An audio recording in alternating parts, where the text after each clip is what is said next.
Hello, everybody, and welcome to the Empowered CPA podcast. I am your host, Dawn Scott. Today, I have an amazing guest with me who I am lucky enough to have met through this glorious group that we are both in. The thing I think that is so incredible about our relationship is we met through this group, which is a worldwide group, but we actually met in person because you, which we're going to talk about, have built this beautiful business where you can be anywhere in the world as well as all of your employees. So everybody, welcome Amanda of Hamilton Raye. Hi, Dawn. Thank you so much for having me. I'm glad to be here. So when we first started chatting, you were like, oh, I own this virtual assistant company. And I know that's a really big up and coming thing. And that's one thing that most small businesses, this is one of the first hires, but the business you have built is so much more than just what I think I envisioned is, I own a virtual assistant company. So why don't you tell me a little bit about your background and then this amazing business that you've built? Yeah, thank you. Those are such nice words. So I started out in corporate retail. I spent about 10 years there, and I was yearning for a transition. And one of the key pieces for me of looking for something different was finding something remote where I could work anywhere. I loved the idea of a digital nomad. It was definitely earlier than kind of where we are now in terms of that digital nomad experience. You're like an OG digital nomad. Yeah. So I wasn't sure what that looked like. I was trying to find a remote job. I'm like, okay, there was this cool website that I started to look on. I'm like, okay, nothing's fitting what my background has. So I started to just work a couple of random part-time jobs. And one of them was as a virtual assistant. And as I was doing that, I realized that with my experience, I had a little bit of like a more elevated background that I could provide a different level of support for smaller businesses and startup organizations. And so I really started to kind of identify what that looked like. And that's where Hamilton Raye, which we consider ourselves outsourced admins. And it's that fractional executive assistant that we provide executive assistant level services to startup or organizations at a fraction of the cost. So one of the things that I was realizing was, hey, we can do calendar and email and book travel and really make it efficient and build out this organization that can allow people to work from anywhere, which is what I was desiring, but also allowing that, giving that same thing to other people and providing, especially like a startup organization when you're trying to be lean with your finances, of not investing too much money and having that level of support. Because sometimes people tend to skip hiring administrative support because they don't see the value until they actually have someone. Exactly. I mean, it's not if we call it a revenue generating position per se, but I think what people don't understand is that by freeing up your time, that becomes a revenue generating indirectly, right? Yes, absolutely. That's exactly it. It's such a funny perspective because I think when businesses are so small, they're like every dollar counts. And I think most people stay at that for a long time and they should stay at that probably longer than they do. But this is just such an amazing way to service and provide value to so many different clients. And so I think another thing that I thought was amazing was you're creating this business. And tell me about your launch date. Tell me about when you went live. Funny enough, I unveiled my website March of 2020, which was so interesting. And, naturally, I think as every business owner at that time there was this kind of small moment of panic. Just a tiny, tiny moment. But it was interesting because it actually was the best thing I think that could have happened to us because, traditionally an executive assistant is somebody that is sitting outside of an office, printing papers, bringing it to the executive. And there's this like synergy of being in person with them. And the pandemic shifted everyone's perspective of how to operate in this remote environment. And so it actually benefited us a lot because people ended up realizing, oh, I don't need somebody physically next to me. we can do this remotely. And we actually had a couple of clients that we brought on in that early stage of 2020, and they went from having a physical office to being a fully remote organization. And so that right there and that pivot for them was just like an eye opener for me to say, okay, this is it. Like we can expand here and we can really build this out and provide a different level of support and almost teach our clients of this is what works in a remote environment. Let us give you some tips, because we had just started to like brainstorm and figure that out for ourselves. So it's been a fun learning across the board.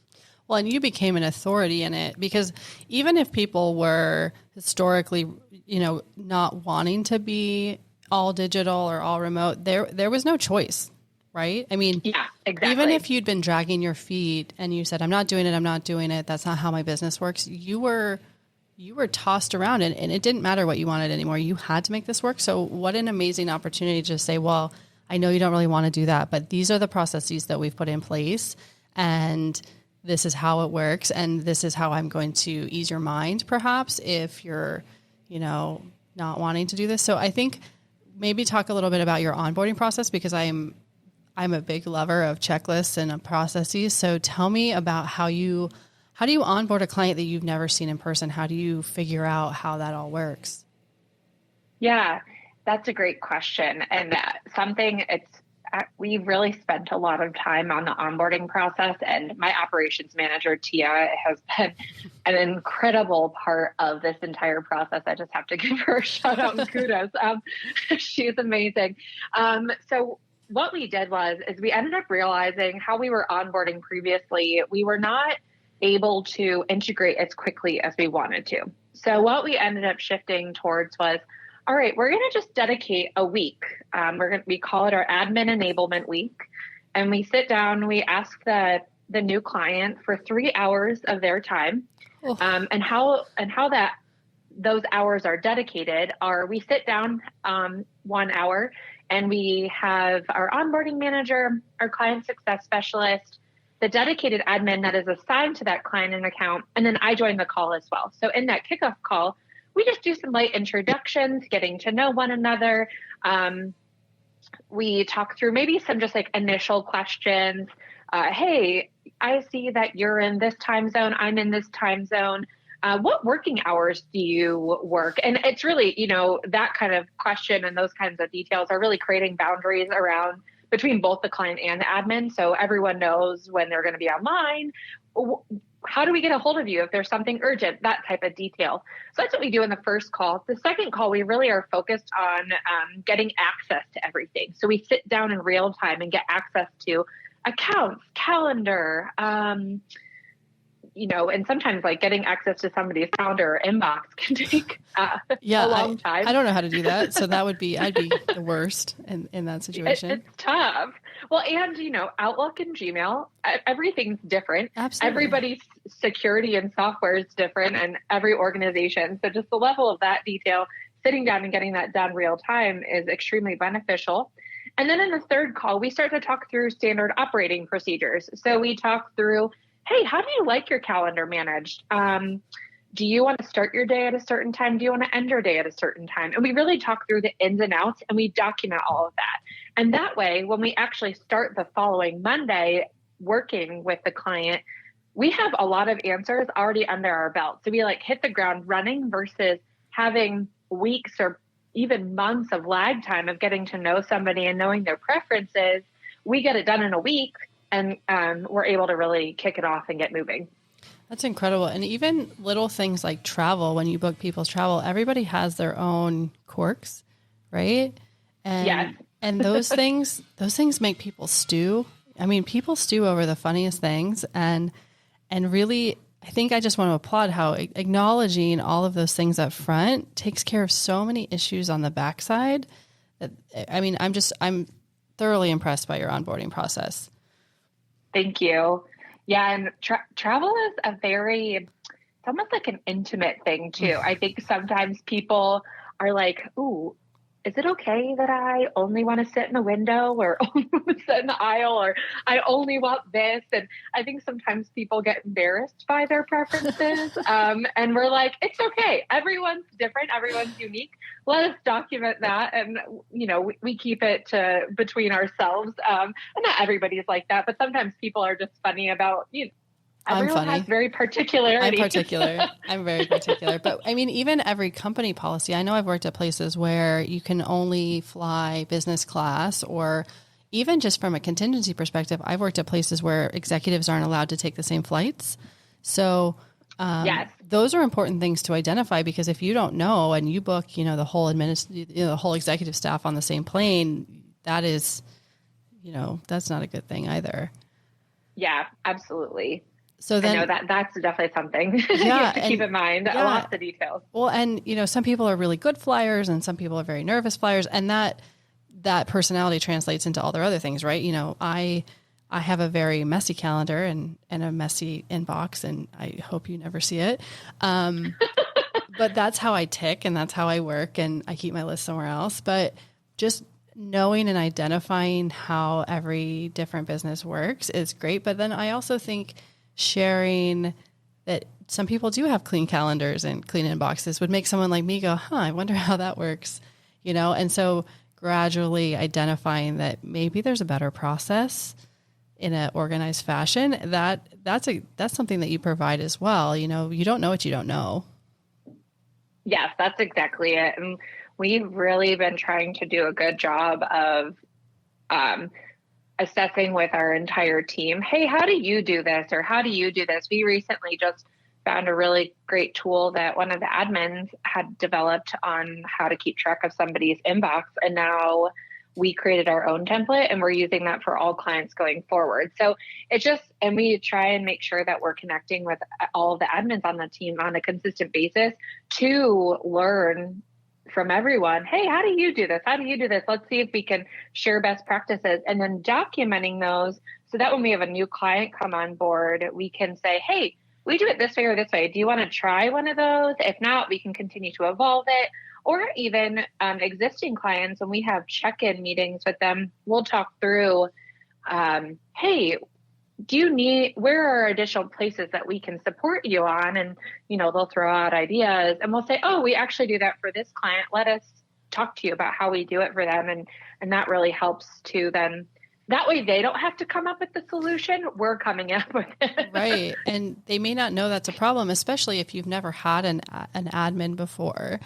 You don't really know what all your options are, right? Like, I love it when someone's like, these are all the things that I can possibly provide for you. And I'm like, oh my goodness, because, team of one, everything's in your own brain. And I recently went through this where I brought in someone to help me organize a lot of my client, data and client relationships and all these things. And I would say, oh, this person, and they would be like, they're not in your CRM. And I'm like, oh, look under this name, or look under this name, or, oh, they follow a different process. And as I'm verbalizing this, I'm realizing that while this works for me, this is inhibiting my growth because it's all in my brain, and my process is different from, my original clients that I, treat, with gold gloves or white gloves, if you will.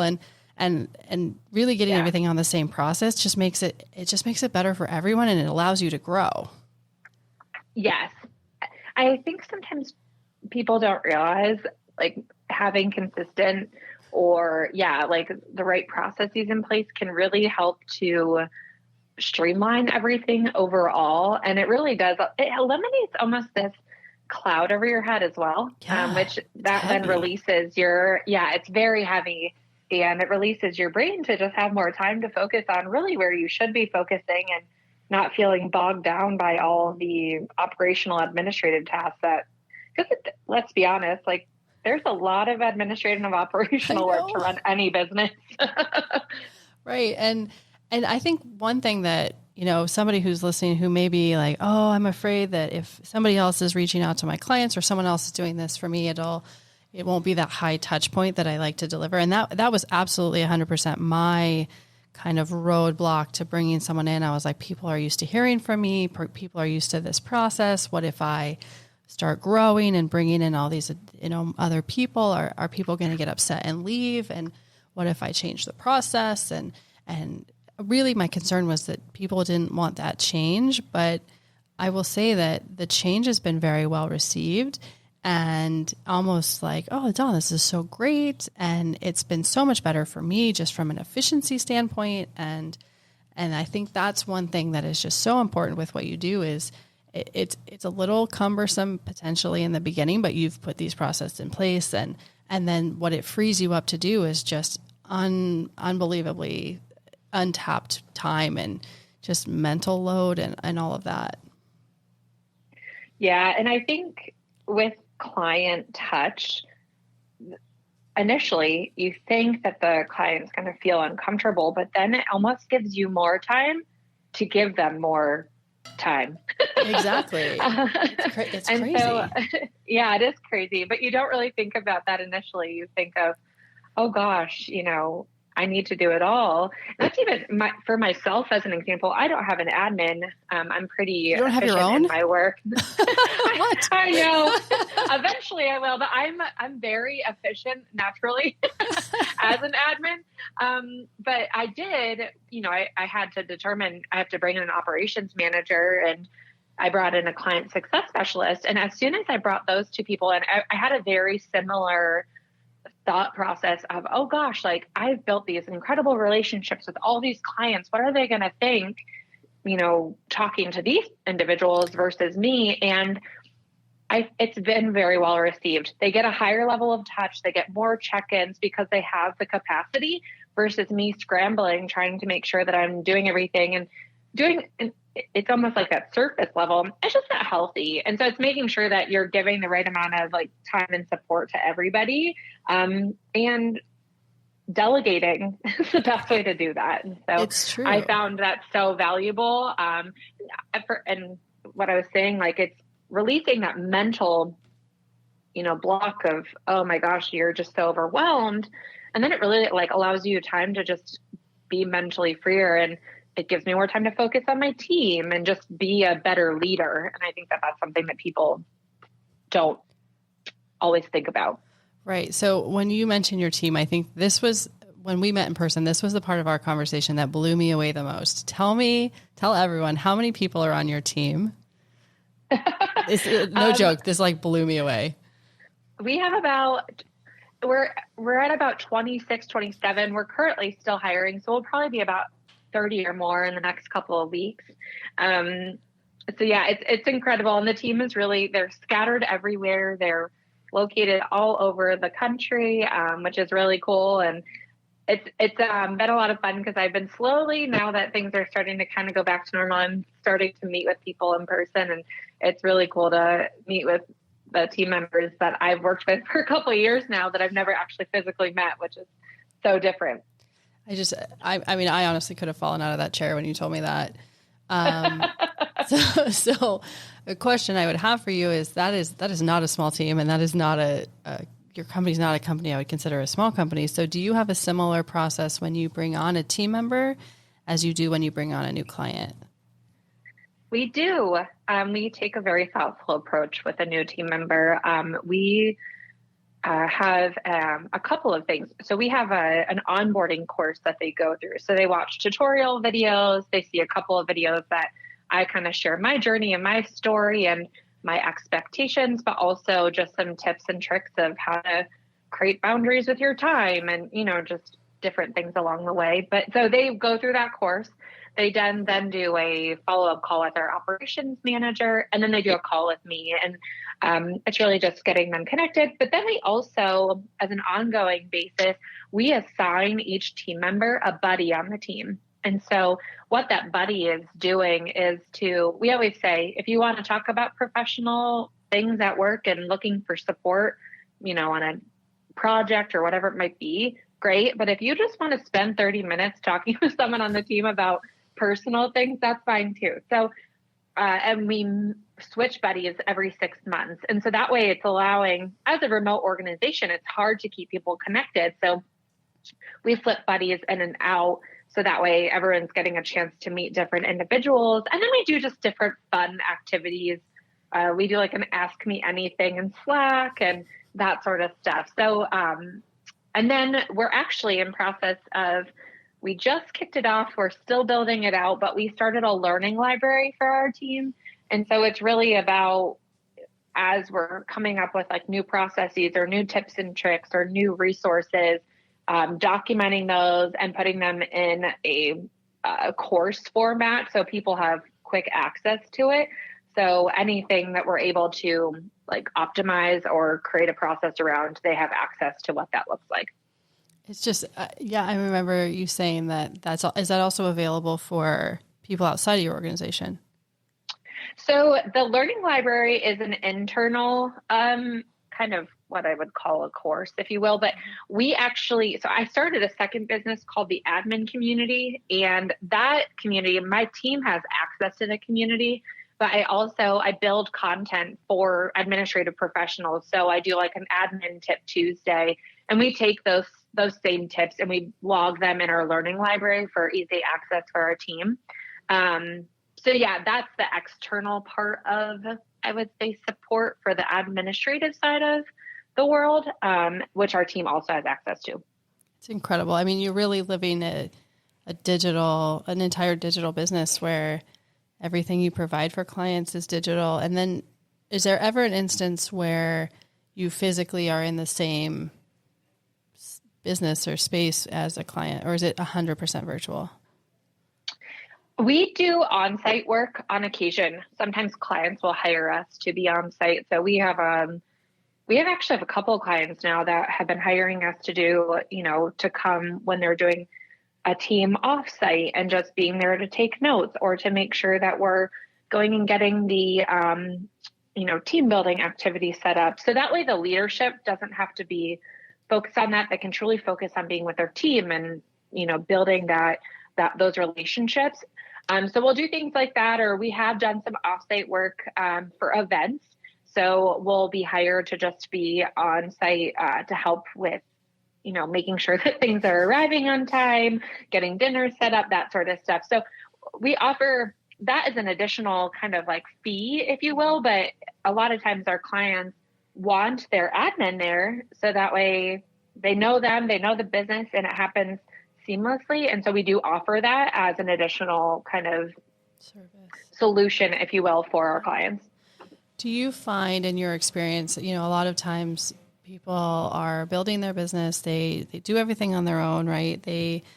By the time they realize they need help, they're so far gone that it's so overwhelming to insert new help. Is there, in your experience, a time that is best to add new help? Like, is there a perfect time for someone to add your services to their business? That's such a funny question. I was kind of laughing because you're so right. A lot of times people are too far gone. It's too late. It's too late.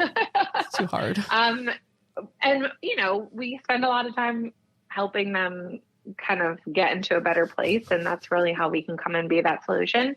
I would say where my best suggestion is as soon as you start to reach this like peak of losing track of major things is when you need to have help.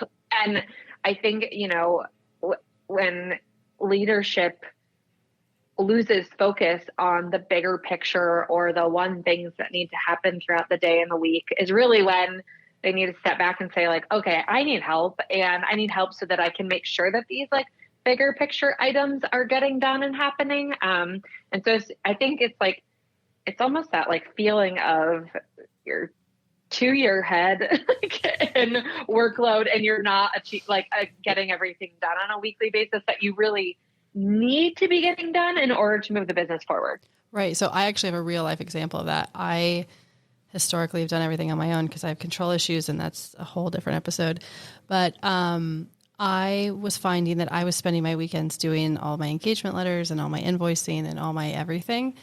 And I was like, man, I could make a list for this and someone else could do this for me. And then I wouldn't have to work on the weekends. And so that was honestly my moment where I was like, I'm never doing this again. I'm going to streamline some of my processes, which is where I realized that I if there's a person and then two businesses that go along with that person that maybe their account's not set up the right way. And only I know that.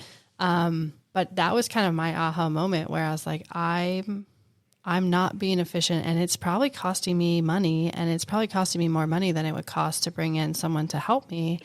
And if I want to grow, if my goal is to grow and do bigger things than I'm currently doing, then this is something that's holding me back. And that's such a good point that you share of sometimes people are scared by the cost, but as soon as you bring in somebody to help relieve you of those things, you typically double or triple what that would have been anyway. Exactly. And I think it's definitely worth the initial risk to do that, to see how things move forward. Right. Because, if I'm spending 6 hours or 10 hours doing engagement letters, that's 6 or 10 hours that I'm not doing things that I can charge my rate for. And yes.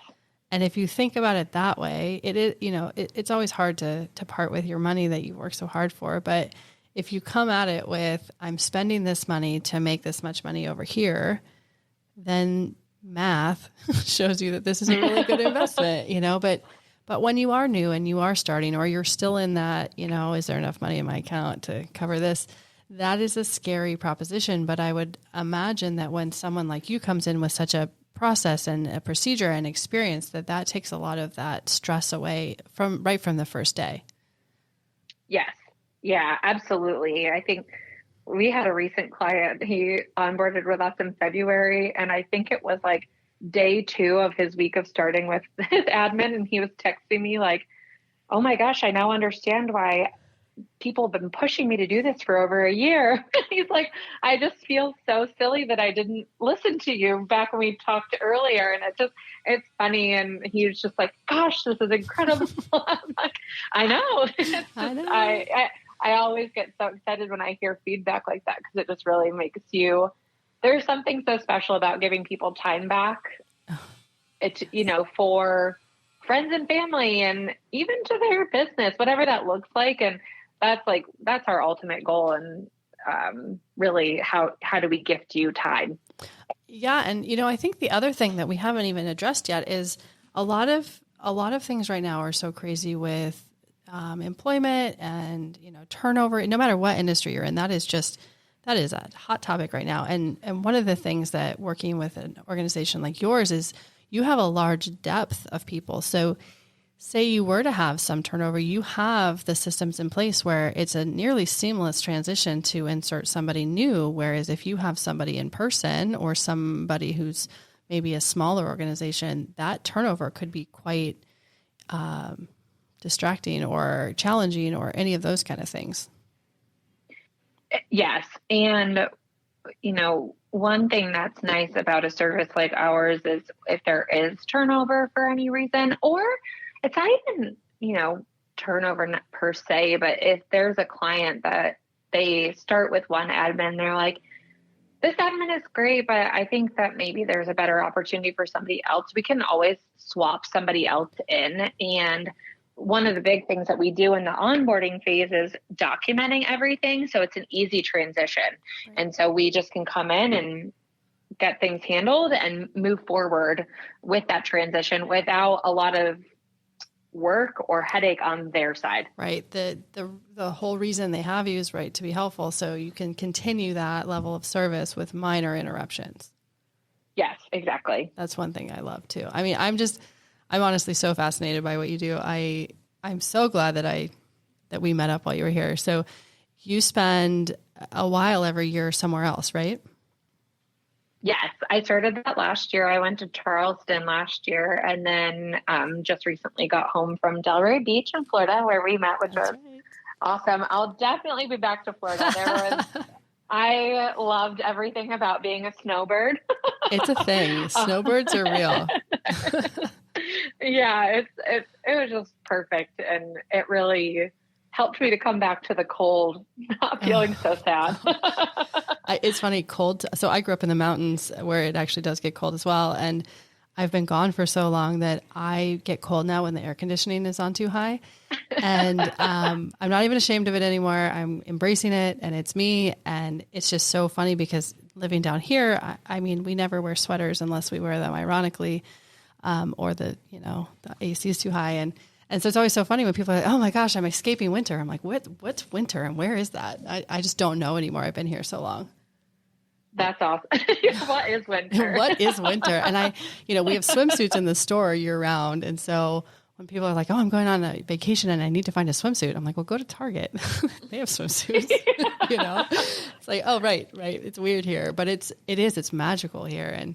And I think it's amazing that you've built a business where you can do that. You have the flexibility to do that, but not only you, but you've also made it so that everyone who works for you has that same opportunity. And I think those experiences and the people you meet in these new places and even just the different change of scenery is such a healthy gift that you give to your employees. And I hope that more people are starting to follow in line with that, because it makes us all better people. And I just love seeing that you're doing that. Yes, I completely agree. And thank you. I think there's just something, to your point, it is magical, and it's a very healthy reset. It's like, get out of your normal day to day, shake it up a little bit, walk outside. Yeah. Meet some new people and, experience new driving. That was probably fun down here. That was an interesting journey. I'll say that much. That's probably the worst part about down here. I would say, yeah. Not great. So tell me, if somebody is listening and they're like, oh my gosh, you are the person that I've been looking for my whole life, how do people find you? Yeah, they can find us. Our website is Hamilton Raye. That's RAYE.com. We're also on LinkedIn, Facebook, and Instagram, and that's Hamilton Raye. Perfect. Well, thank you so much for coming and sharing such an important component of a business, which I think a lot of people are starting to really explore. And I'm just excited that you've created something so streamlined and so easy to just hop right in. So I appreciate you joining me this morning. Thank you so much for having me. It was great connecting with you again. Absolutely. And everyone, I appreciate you listening. And as always, if you are looking to find us, you can find us on Spotify, on Apple Podcasts, or anywhere else you enjoy your shows.